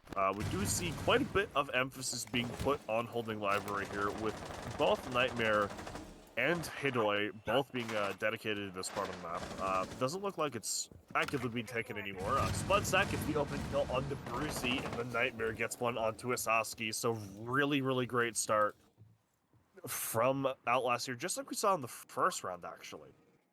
Yeah, and I think this is where we really have to see the mettle of Fraudwatch come through. They've only really been winning rounds so far that they've had major advantages or they've been very scrappy. This is where you've got to show us that you can play when the field is very, like, gritty. It's dirty right now. You've got to make things work for you, and you've got to find ways to get cheeky picks like Jose just did there. I really thought it was the Vika that got that, but it was the Twitch. Just being able to isolate these players and try and bring that advantage back in your favor when it's not something you're really supposed to be able to do is what can really characterize the good teams from the bad, just being able to fight out of these dire situations. I am completely inclined to agree. They're gonna have punching the bulletproof, then a shooting of the bulletproof, making you wonder kind of why he punched it first. He was planning to destroy it anyways. We're gonna have a Kaid trip coming out onto this hatch, which is gonna be a little bit easier as it's Hibana being used to open the wall, and that's gonna be. They can't enter the wall. Yeah, and I want to say that's around 14 pellets that are gone, so he has 4 left, which is not enough for a person to get through that hole without crouching.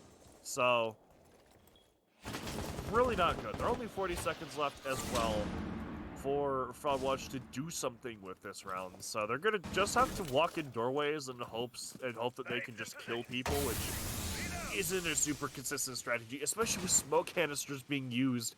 Each one lasts 10 seconds, so they can just keep pumping them at that door, and they can't walk in without taking a ton of damage. Yeah, the utility usage from Outlast really shining through this round. Not even just on the Kaid to that smoke canister, completely separating these attacks, and as they start just trying to walk all the way up the hallway, Angel gets one before he's not even traded out. He gets a second one for his troubles out of that corner. Outlast putting up a very solid defense on the upstairs site here, and I think a lot of it really was just that utility there, denying Fraudwatch from being able to open the wall with something as simple as just waiting to throw a Kaid Claw is way more value than I think we'd ever expect to see out of a play like that. So it's very good on Angel to be able to get that much value out of it. And I think this play here from Outlast as well, going to the kitchen site next, makes so much sense. When you're attacking kitchen, you have to attack upstairs first. 99% of the time you need upstairs control first if you want to win a kitchen attack. And so with how much Fraudwatch just struggled clearing upstairs, they've now got to clear that, and then downstairs. It's looking kind of dire from that perspective here, but I don't want to count Fraudwatch out yet. I kind of did at the start of the first half, and then they flipped it by winning 3 rounds in a row. So I still think they have the ability to win this, but they're going to have to be a little bit faster, a little bit more thorough, and just willing to take these fights a little bit more. we're going to play devil's advocate a little bit, or not devil's advocate, but if I'm going to attack off what you previously said, not only do you have to take upstairs, and then downstairs for kitchen, you have to take, depending on where you attack it from, you also might have to take library first as well. True. And we see how that went. So, just like you not really cutting Fraud Watch out is no round is, you know, truly won until it's over, until the last man is standing. But based off of precedent and what I've seen thus far, I'm not super convinced that Fraud Watch is going to do this. Not either, but this is their chance to show us, and they are showing us something different for their upstairs, which I think is much needed with how it went previously. Getting some solar pressure here early to try and push these players around a little bit more, I think is a great idea from the side of Fraud Watch. Gives us extra angles that you weren't necessarily playing before, so it makes players like Hidoy here lose all of their health trying to peek windows because they think you might be pressuring through it there. So just kind of playing with how these defenders from Outlast can actually sit around the site is a good change for them. It is a very good entry here as well from Brucey, who's on that repel to pick up the Solar Stairs player. They understood that Solar Stairs player needed to run up because it was timed with that nade. So we're starting to see some of this team coordination that I was really looking for from Fraud Watch as well to give themselves the opening pick and almost a second as well with Hidoy's health. Hidoy will certainly fall with one bullet from just about any gun, even if it's only down. That is still either a free kill waiting to happen or something that Outlast have to walk over and pick up, as they don't have a Thunderbird or a Dock in play. Minute 30 left, and there is solid pressure being created from the solar side of the building, as Master has been taken. So the only defender left upstairs is just Spudsack inside of office, who's basically just playing till he dies. Which will probably be soon, unless something goes horribly wrong, as they're nading him quite a bit. Oleds did get that pick, which is the 5v3 secured for Fraud Watch.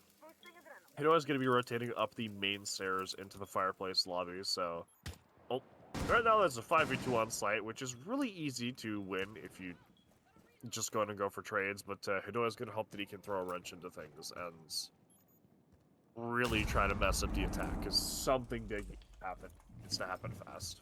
Yeah, the tempo just of this round fully in Fraud Watch's hands. It's excuse me, I can't speak today. Interrupted a little bit there from Tomato, but they still have so much work to go through, especially with all of these vertical holes that you see this chip damage coming through before it's finally closed out. And it's now just Hidoy, that player who almost died at the start of the round, and all his health has never come back, because as you highlighted, no Dock or Thunderbird.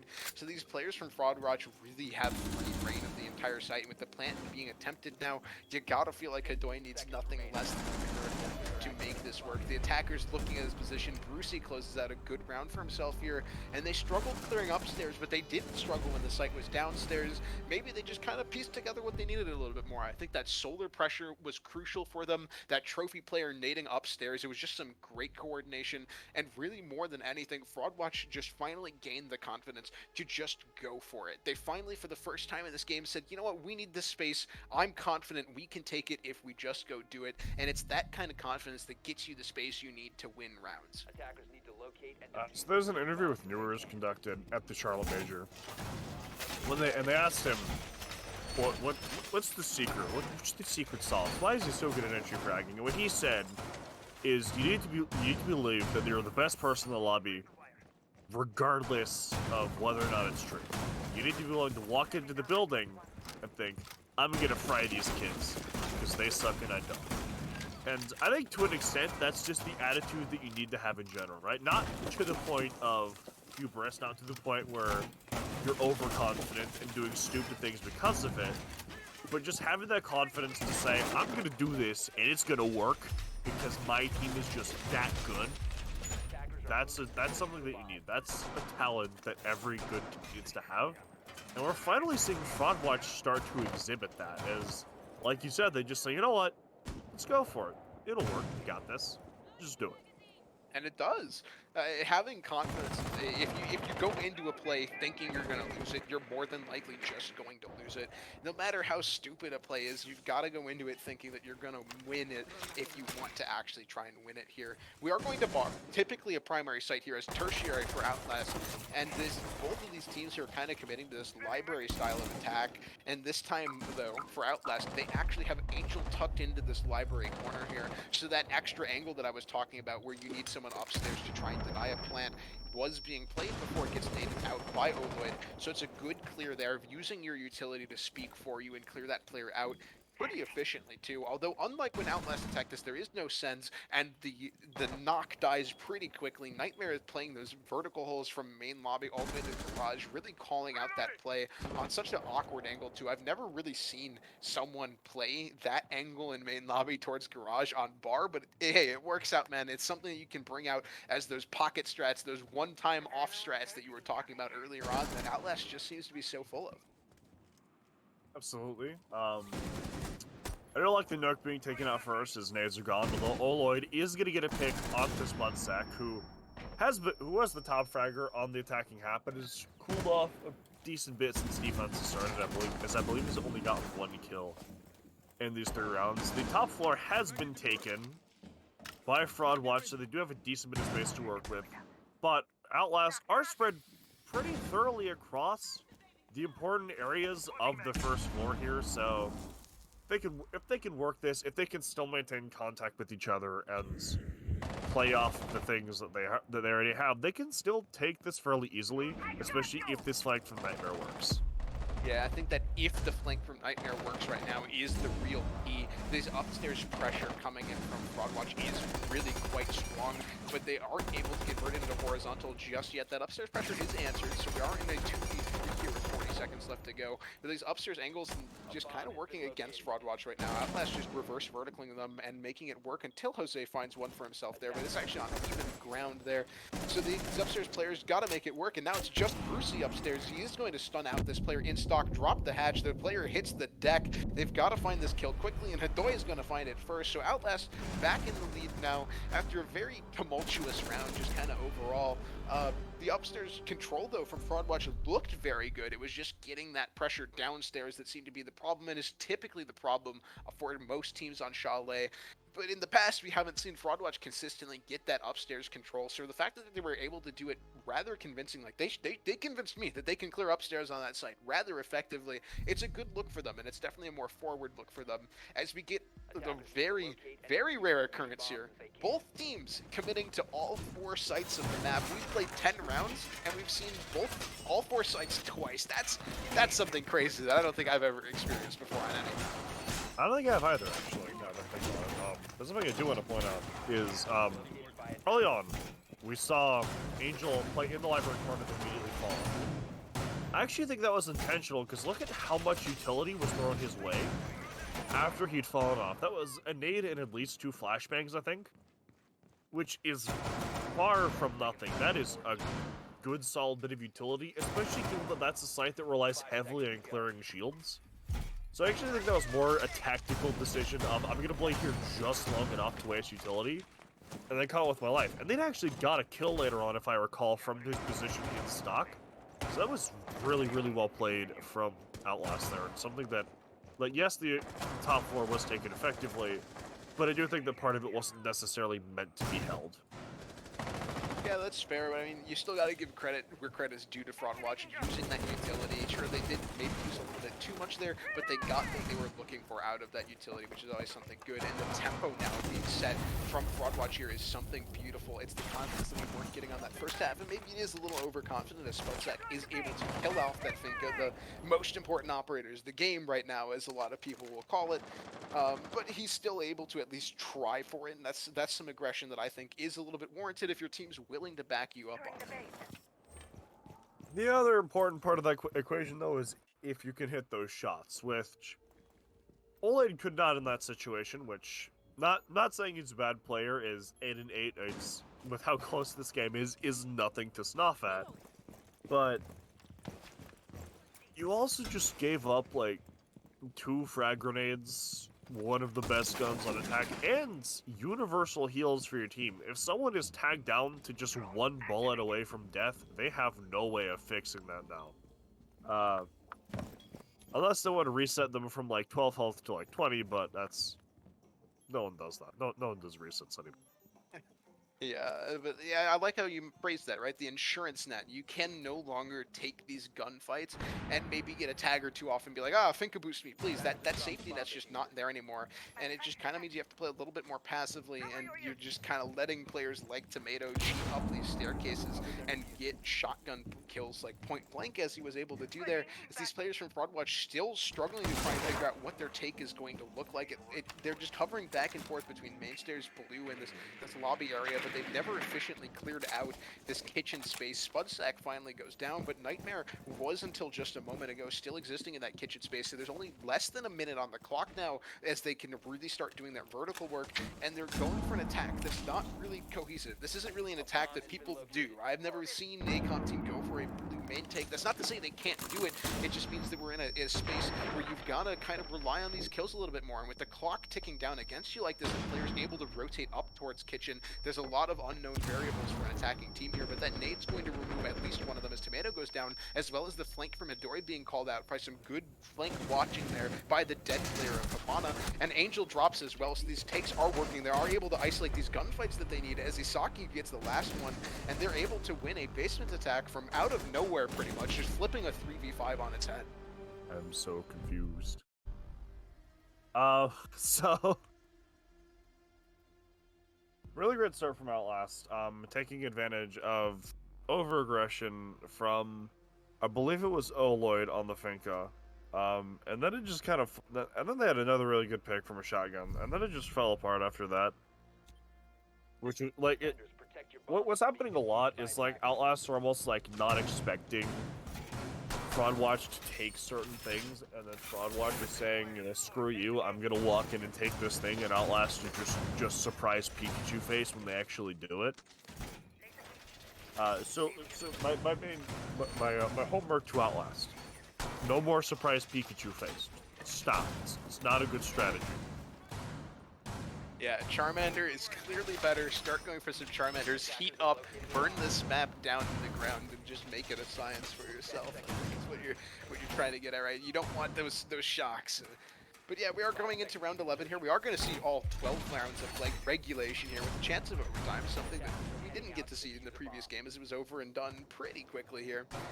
Outlast is going back upstairs. This is one of the sites that they were able to win rather convincingly the last time they were up here. A lot of it due to just the utility play. We remember the last time we were up here, we saw that Kai trick come out and grab something to the tune of 14 Habana pellets. Just some insane value coming out. So we're going to need to see Fraudwatch use their utility maybe a little bit better, and it's something that they've really been warming up on as these attacking rounds have gone on. We've seen them just, in general, getting more value out of every piece of utility thrown. Sometimes they throw a little bit too much, sure, but they have at least been throwing it, and they're finding at least some value out of it. Speaking of value, Oloid's entry on here, down here underneath the site, goes rather large, picking up the Kaid. That's the Kaid trick off the board plus a Nitro, but it's not untraded. Spudsack gets it back, so that's 2 nades and a Gon 6, traded for a Nitro Cell and Kaid trick. It's not an awful trade, but a big part of the reason they won this site the last time was the ability to Kaid trick the main wall, which is completely gone now. If Tomato plays this right, he's going to be hero of the round, but if not, well, he's not. He's gonna get killed off, as is Hidoi, but it's not gonna go completely untraded, as Nightmare is doing his best to hold the fort from inside of office, but there's only so much one man can do. Is Spudsack is gonna need to get onto the site as fast as he can to try and help Nightmare out, as a DMR versus an LMG is not the greatest of matchups here. We're gonna have Spudsack get into piano here. He's gonna start taking gunfights with the Finka, which is gonna be met with some beautiful teamwork from Nightmare to help him get rid of that Finka. Sasuke's gonna get a good pick onto Nightmare, but Spudsack's gonna trade it out, leaving us with Outlast on match point. Yeah, what a weird round too. At no point until they started walking up Solar Stairs was I really convinced Fraud Watch was doing a Solar take. They just kind of had players everywhere, and it really felt like they just got the Yana of Oloy into Kitchen, and they got the kill. They said, yeah, let's just go Solar. The actual execute and the team coordination right now from Fraud Watch on that, at least on that round, really just felt more like an afterthought than something that they were planning on playing around. You could kind of see that with just how far ahead the Finka was from the rest of the team. Almost all of them trying to just walk in through site door. The player on Big Window was of no consequence as Nightmare was just able to snipe them down from range. It just kind of feels right now that Fraud Watch is prioritizing maybe a little bit of the wrong thing on these attacks, but they're so close to making them work that we gotta feel like maybe just picking up the IGLing a little bit more on this round will get us to an overtime where we can see them really shine a little bit more. I would anticipate an overtime happening, as this game has been too close not for it to happen, and these teams have been doing a combination of reading into each other and stumbling into success with just bold confidence that the other team wasn't expecting. Although Outlast are gonna want to try their damnedest to close this out in regulation, as if the Xenon's points work the same way as NAL's, that's going to guarantee the most points.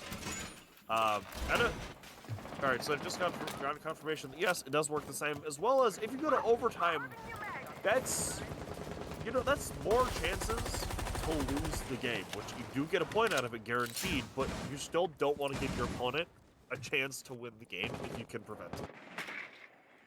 Loss prevention is a good call out, right? Outlast has looked for so many rounds like they should have already won here, but they keep making mistakes, and to Fraud Watch's credit, they do keep punishing those mistakes, and they're able to run these punishments very far. They're not just getting one kill off of these punishes, they're getting 2 plus space, and it's something very impressive to see, at least in that regard, from them here. We are back on bar, so these upstairs attacks, it looks like it's coming out very similar to how we saw the first time it was attacked.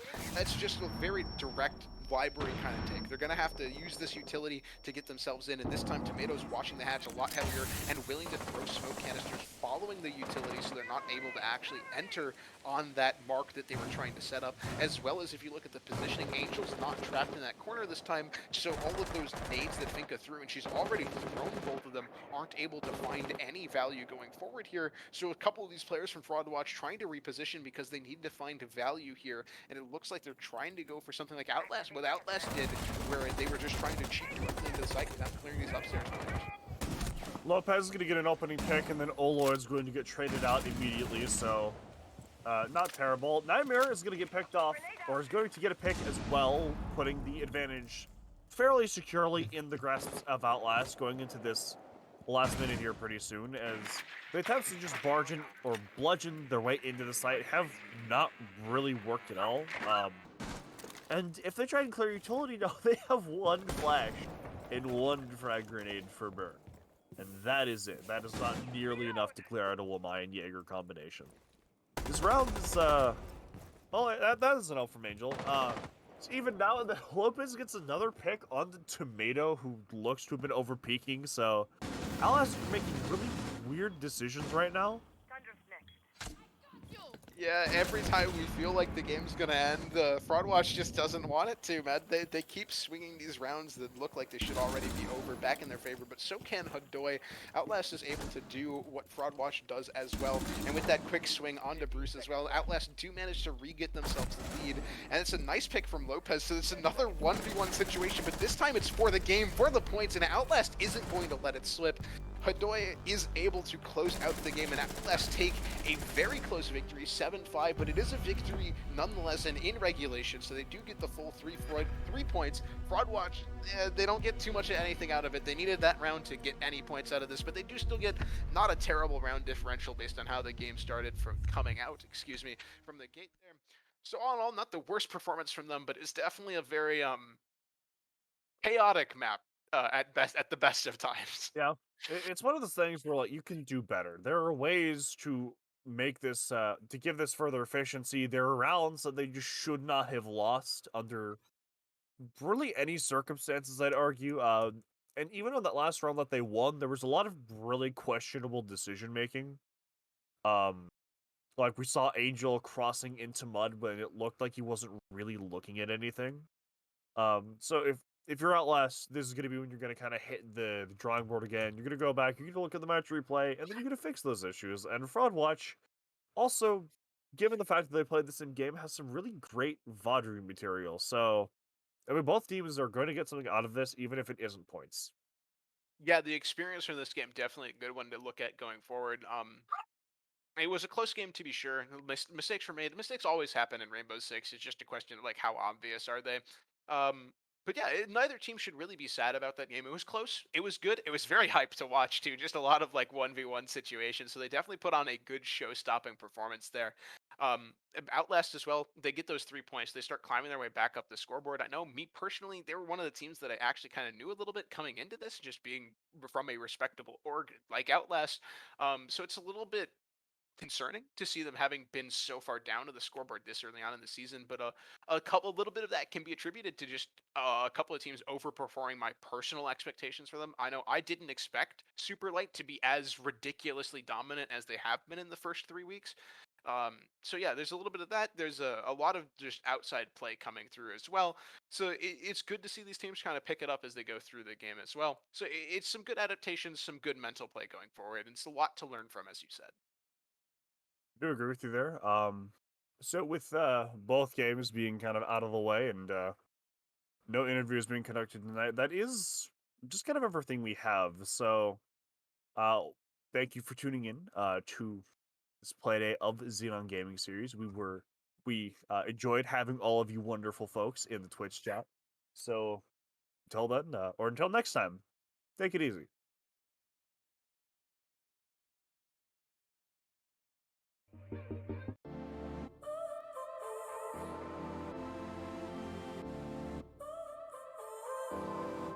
So now you're here again, knocking at my door.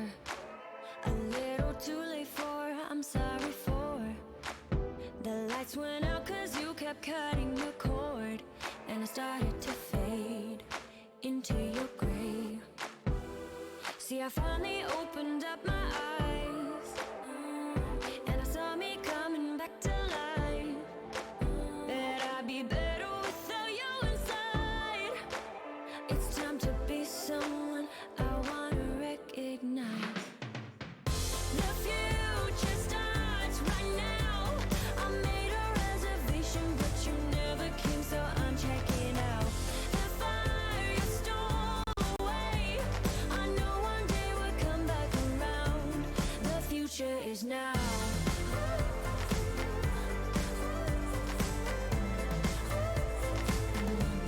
The future is now.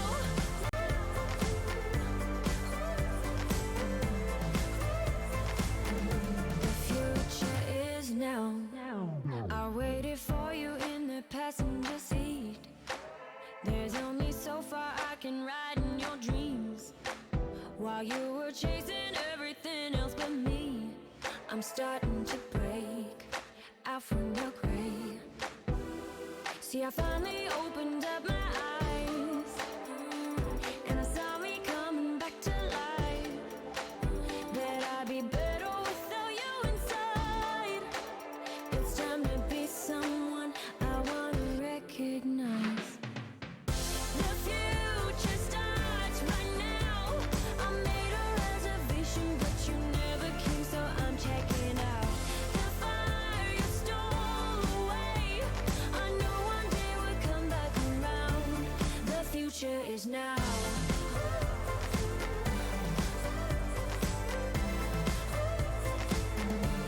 The future is now.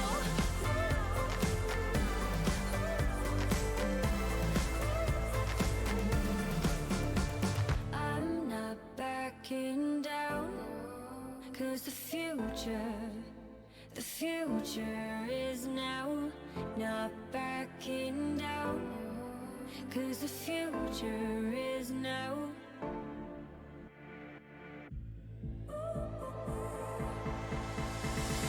The future starts right now. I made a reservation, but you never came, so I'm checking out. The fire you stole away, I know one day we'll come back around.